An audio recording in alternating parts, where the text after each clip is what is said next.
Thanks for checking in again. It is Sunday. It is a beautiful day outside. We just got done eating lunch. We just got back from the grocery store. We went to Central Market. We went to Kroger. We had our plan. We attacked it, and we got everything we needed. So this week we decided we are going to have Hawaiian Chicken Bowls. We haven't had Hawaiian Chicken Bowls yet, but they they've kind of been on our list of one of our potential bowls to try out some point in time.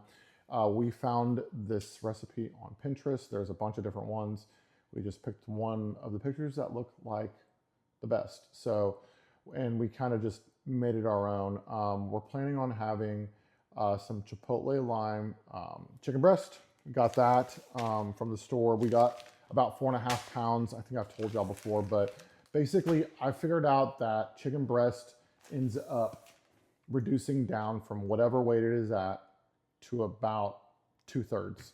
So it'll end up reducing down 2/3, and we'll have somewhere between 50, maybe closer to 60 ounces. But either way, we have in total for each meal about 10 ounces of protein between me and Libby. So we need to have, we're shooting always to have about 50 ounces for the entire week of cooked protein. So this week, again, we're going to have some chicken breast. So to start off with, other than the protein, our base, we're going to end up going again with some Grain Trust steamed jasmine rice. These we just pop in the microwave for 3 or 4 minutes. I end up having somewhere between 4 and 5 ounces. Libby has somewhere between 2 and 3 ounces.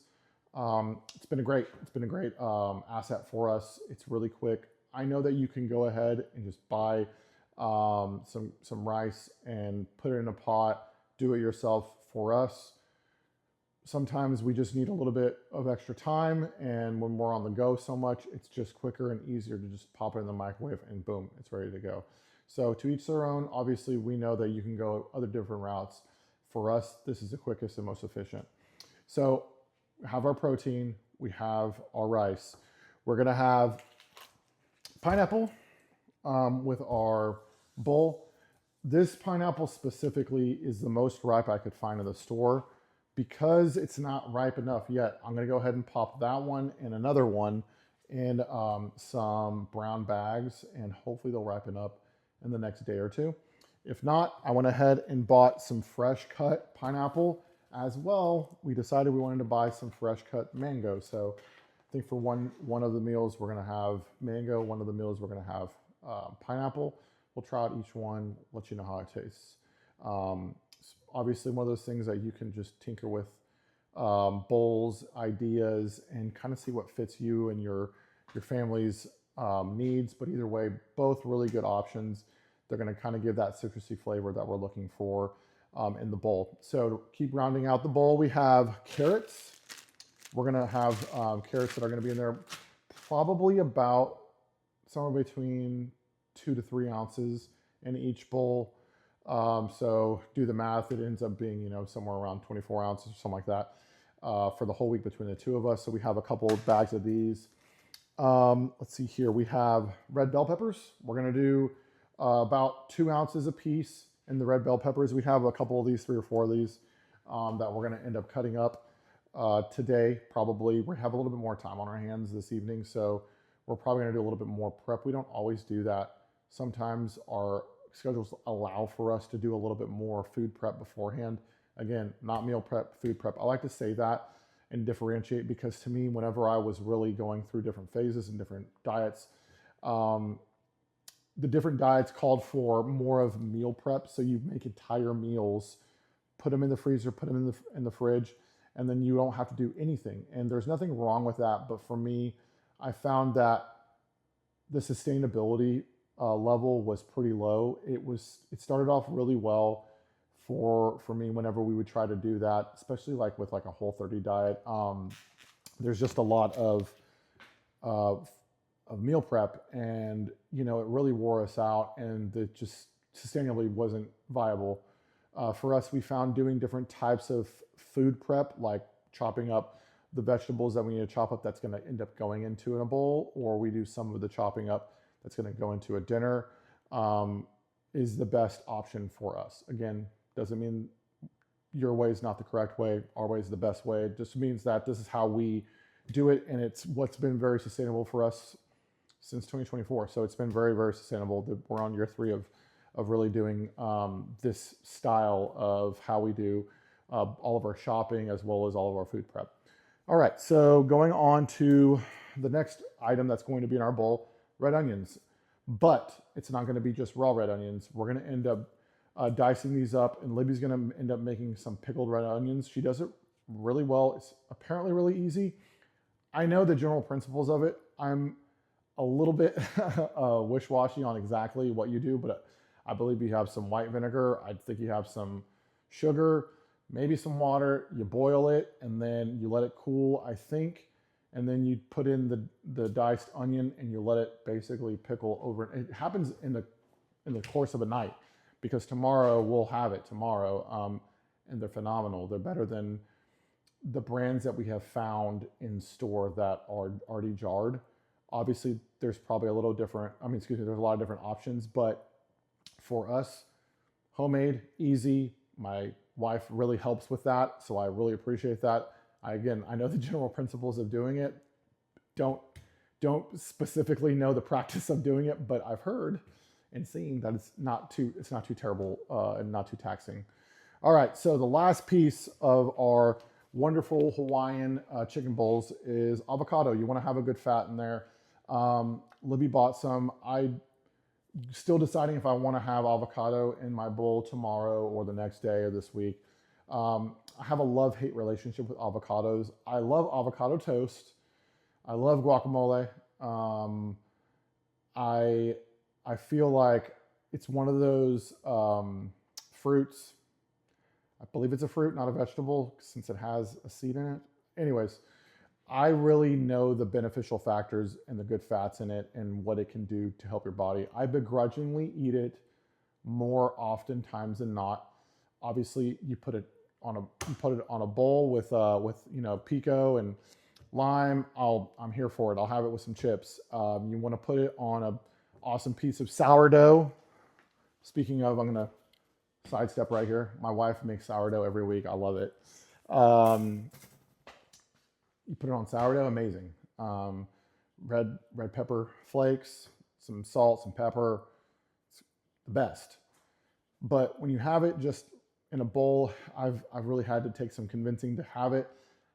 I've been doing this, I'm telling you, for the last 3 years, where I will begrudgingly have it. I will have it, but I will begrudgingly have it because, again, I know the beneficial factors of having avocados. So I will probably have it in my bowl as well. That's what I'm trying to get at. So anyways, that's going to round it off for our lunches. So we're done with lunches. For dinner this week, again, we're going to have salmon. This time, we're actually going to have some Caribbean mango marinated salmon fillets. Haven't had these before, so I'm excited to try them out. Again, we do a lot of the same things, but interjecting different types of flavorings just to keep it fresh sometimes is great. Obviously, what I have found is a lot of the same types of foods and different varieties of those same types of foods can really keep the sustainability level high. Tuesday, we're going to have some of Opa's beef smoked sausage. Wednesday, I think we still have some chicken sausage that's frozen from last week. Some of the jalapeno and cheddar chicken sausage that Central Market makes and H-E-B makes. We're going to have some of that Wednesday, I believe. Thursday, we're going to have this bad boy right here. We found a good sale. We have a New York strip. Look at that marbling. Whew, looks great. So this one is about 14 ounces. It'll reduce down to probably somewhere between 12 and 10. That's going to hit the mark for us on us having at least 10 ounces of protein. Again, I'm going to keep hammering this because we have our protein portions dialed in based off of our current basal metabolic rates of how much calories we burn per day. So we want to make sure we're eating enough and we're eating the correct amounts of our fats, our carbs, and our proteins. So those are your main macros there. So that's the last protein Friday, I think I can't remember if we have something happening on Friday or not. If we don't, I know we have some wings in the freezer. I know we still have some sausage in the freezer. Um, and so, yeah, we'll end up having um, an option on Friday potentially at home. We do still have some vegetables from last week. I cut up all of our Brussels sprouts. Um, I think I cut them all the remaining amount we had. I think I just went to town on Monday or Tuesday, and just to let you know, they're still great. I cut them up and I package them and I put them in an airtight container, and they will hold for well over a week. They're fine right now. I just checked on them. They probably will yield probably two sides for the week. We have yellow squash and zucchini. We'll end up having some of those. We bought some more of the same exact yellow squash and zucchini. We really like it. These are really coming in this season. They're very cheap and they're great. Again, for us, the winning formula is olive oil, salt, pepper, and garlic. That's it. That's all we do on our vegetables. We'll end up having typically about 4 to 5 ounces of one type of vegetable. I'm counting this as just one type. And then on the other, we'll have 5 to 6 ounces. So they will end up reducing down a little bit. So we end up having somewhere between, let's just say 7 to 10 ounces per person per dinner of vegetable sides. And again, we will accompany those sides with the proteins I was just talking about for dinner.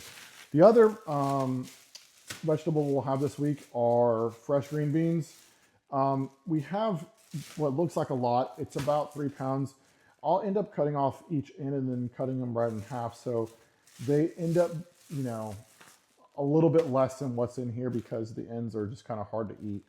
And we just get rid of those pretty quickly. So we have probably just enough for the week. We always try to guess the right amount, and it ends up not working out. A lot of weeks we end up with a little bit extra, but I try to make sure whatever is being left over is going to make it into the next week. So I know if I cut up squash and zucchini for the next 2 or 3 days, it's going to be fine. If we start going past 4 or 5 days, it starts degrading. It starts to get a little more mushy, right? I was talking about the Brussels sprouts a second ago. They hold really well. Green beans hold really well for at least 5 to 7 days after being cut. And I did forget one other item. We're going to have some Persian cucumbers in our bowl. I just remember that because I see it right here. But yeah, so that does it for all of our dinner sides. I'll go on to our last portion. Excuse me. Actually, one more. Sorry. One more dinner side, our sweet potato. This is a pretty big one, but we'll definitely end up sharing this, and we may not even eat all of that. That's a pretty big one.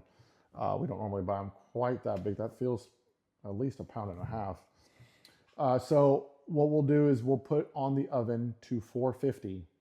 We will cook this uncovered on a pan at 450 for somewhere between 45 minutes to an hour and 15. This one's probably going to go closer to an hour and 15. That's all we do. We take it out of the oven. We both put a little bit of butter on ours. I probably put a little bit more than she does.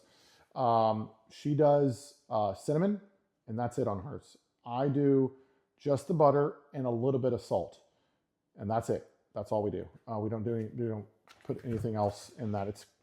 Sweet potatoes are great just as is. We just like to have a little bit of that savory flavor with the butter. Okay, so going on to our fruits. We have 2 packages of 18 ounces of blueberries again this week. And we have 3 packages of, I think these are right at a pound, pound of strawberries. We're coming into these warmer months where the berries are going to be good for the next few months, and every week you're going to see a decent amount of berries that we're putting down because we eat all. What I showed you last week, we ate everything. We didn't have any berries left. We do have left over are apples, and that's strategic because apples will hold over for a few weeks. So we always want to make sure we get through all of our berries because they will go bad, and sometimes if we don't pick the right ones, they'll go bad within 3 days. So we just try to eat those and prioritize those as quickly as possible. The oranges usually stay out, so they'll degrade a little bit quicker than the apples, but they typically stay. I think we still have some. We have 3 or 4 in there that are left over, and we have another um, bag of mandarin oranges. They're gonna be great. Last up that we'll discuss here is, I don't know if y'all have ever had, this is papaya. We found there's a really good deal on these, so this is pretty cheap for a half.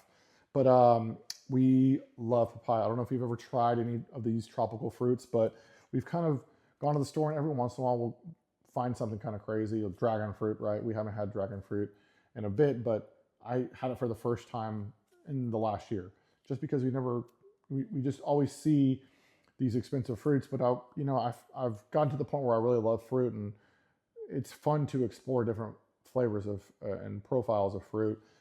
I found that I really, really love papaya. I think on my Mount Rushmore of fruit is going to be, what are the 4? It's going to be mango.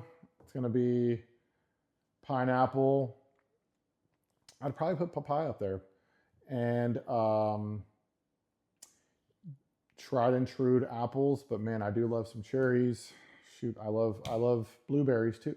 The problem is I need like 12 to really to distinguish.